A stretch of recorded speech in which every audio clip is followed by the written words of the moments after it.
ನನ್ನ ಆತ್ಮೀಯ ಪ್ರೇಕ್ಷಕರೇ, ಅಸ್ಸಲಾಮು ಅಲೈಕುಂ ರಹಮತುಲ್ಲಾಹಿ ವಬರಕಾತು. ಇವತ್ತಿನ ವಿಡಿಯೋದಲ್ಲಿ ನಾನು ಉಪವಾಸದ ಬಗ್ಗೆ ಕೆಲವು ಅಗತ್ಯ ಮಾಹಿತಿಗಳನ್ನು ನೀಡುತ್ತೇನೆ. ಉಪವಾಸ ಎಂದರೆ ಏನು? ಉಪವಾಸ ಎಂದರೆ ರೋಜಾನ ಅರ್ಥವೇನು?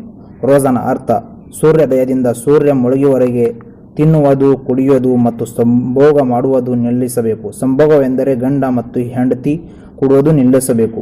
ಈಗ ನಾನು ರೋಜಾದ ನಿಯತ್ತಿನ ಸಮಯವೇನು ಮತ್ತು ರೋಜಾ ಇದ್ದು ಏನು ಮಾಡಬಾರದು, ರೋಜಾ ಯಾವಾಗ ಮುರಿಯುತ್ತೆ ಎಂದು ಹೇಳಿಕೊಡುತ್ತೇನೆ. ರೋಜಾನ ಸಮಯ ಜವಾಲ್ ಆಫ್ತಾಬ್ನವರೆಗೆ ಇದೆ. ಜವಾಲ್ ಆಫ್ತಾಬ್ ಅಂದರೆ ಮಧ್ಯಾಹ್ನದವರೆಗೆ ಇದೆ. ರೋಜಾದ ನಿಯತ್ತನ್ನು ಹೃದಯದಿಂದ ಮಾಡಬೇಕು. ಫಾರ್ ಎಕ್ಸಾಂಪಲ್, ನಾನು ರಂಜಾನಿನ ರೋಜಾ ಇಡುತ್ತೇನೆ ಅಲ್ಲಾಹನ ಸಲುವಾಗಿ. ಈಗ ನಾನು ರೋಜಾ ಇದ್ದು ಏನು ಮಾಡಬಾರದು ಎಂದು ಹೇಳಿಕೊಡುತ್ತೇನೆ. ಉಗುಳನ್ನು ಜಮಾ ಮಾಡಿ ನುಂಗಬಾರದು. ನಾಲಿಗೆಯಿಂದ ಏನಾದರೂ ರುಚಿ ಸಹಿಸಬಾರದು. ಬ್ರಷ್ ಅಥವಾ ಮಂಜನಿಂದ ಹಲ್ಲುಗಳನ್ನು ಉಜ್ಜಬಾರದು. ಇಂಜೆಕ್ಷನ್ ಮಾಡಿಕೊಳ್ಳಬಾರದು. ಮಹಿಳೆಯರು ತುಟಿಯ ಮೇಲೆ ಲಿಪ್ಸ್ಟಿಕ್ ಅನ್ನು ಹಚ್ಚಬಾರದು. ಬೈಗಳು ಮತ್ತು ಗೀಬತ್ತನ್ನು ಮಾಡಬಾರದು.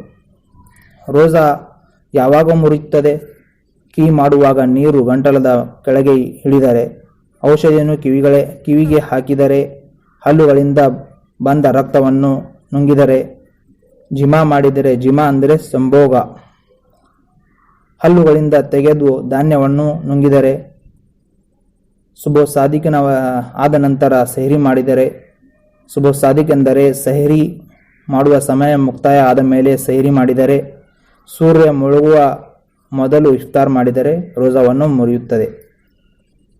ಹಾಗೆ ಮುಂದೆ ಬರುವ ಮಸಾಯಿಲ್ಗಳನ್ನು ಕೇಳಲು ನಮ್ಮ ಚಾನೆಲ್ಗೆ ಸಬ್ಸ್ಕ್ರೈಬ್ ಮಾಡಿ ಮತ್ತು ಈ ಮಾತುಗಳನ್ನು ತಮ್ಮ ದೋಸ್ತರಲ್ಲಿ ಶೇರ್ ಮಾಡಿ.